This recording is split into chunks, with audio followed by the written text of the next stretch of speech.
Hi friends, welcome to our Queen's Kitchen.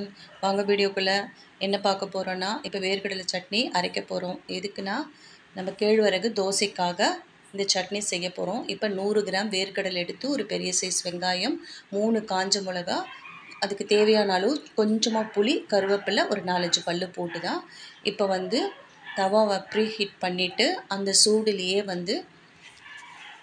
வேர்க்கடலையும் காஞ்ச மிளகாவையும் நல்லா வறுத்து எடுத்துடலாம்.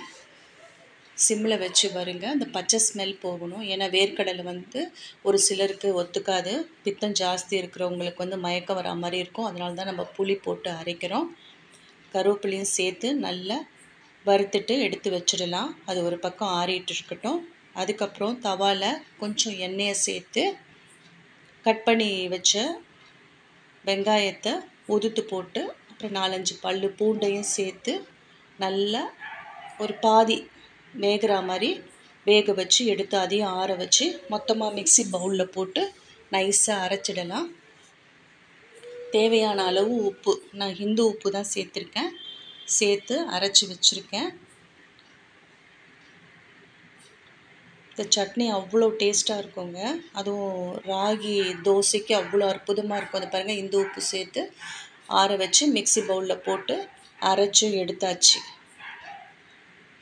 இது நாங்கள் இந்த திக்னஸில் சாப்பிட போகிறோம், அப்படியே வச்சுருக்கோம். நீங்கள் உங்களுக்கு தேவையான அளவு தண்ணி சேர்த்துக்கலாம். எண்ணெய் ஊற்றி கடுகு பருப்பு, காஞ்ச மிளகா, கருவேப்பிலை போட்டு தாளிச்சும் சாப்பிடலாம். இப்படியே சாப்பிட்டாலும் நல்லா இருக்குங்க. இதுதாங்க ராகி தோசை. ராகியில் நிறைய வகைகள் நம்ம உணவுகளை தயாரிக்கலாங்க. இப்போ இது 1/4 கிலோ ராகியில் 50 கொள்ளு சேர்த்துருக்கேன், கொஞ்சம் கருவேப்பிலை, இஞ்சி, பூண்டு சேர்த்துருக்கேன். அப்புறம் 100 கிராம் கம்பு, 100 கிராம் சின்ன சோளம், 100 கிராம் பெரிய சோளம், எல்லாத்தையும் நல்லா ஒரு 3 மணி நேரம் ஊற வச்சு மொத்தமாக ஒரு மிக்ஸி பவுலில் போட்டு அரைச்சி எடுத்து வச்சுட்டோங்க.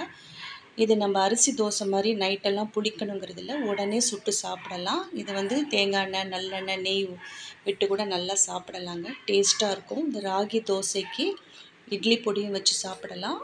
இந்த கெட்டி சட்னி, வேர்க்கடலை சட்னி சாப்பிடலாம். இது பொடி தோசை, சாதாரண தோசை தான். வீடியோ பிடிச்சிருந்தா லைக் பண்ணுங்கள், ஷேர் பண்ணுங்கள், சப்ஸ்கிரைப்